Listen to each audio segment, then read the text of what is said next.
di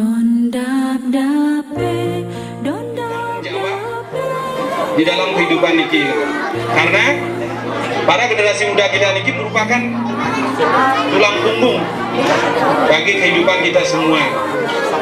Makanya dia sangat berharap dengan para generasi muda niki dan dia pun di pemerintahan desa sangat komit untuk memperoleh kesempatan ini.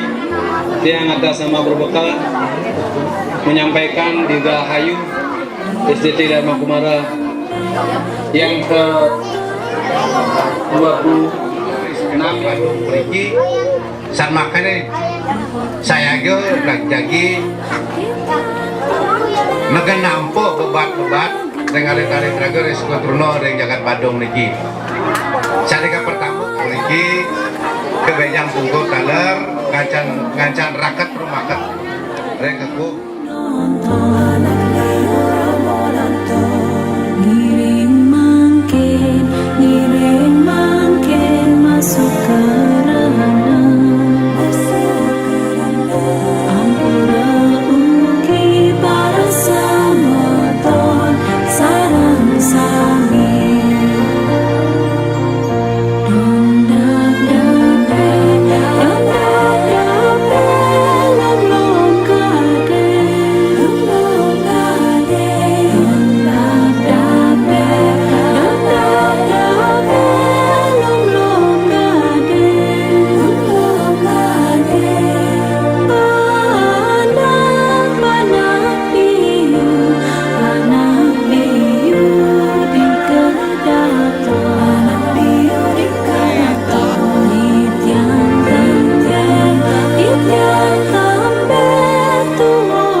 Tiang tambe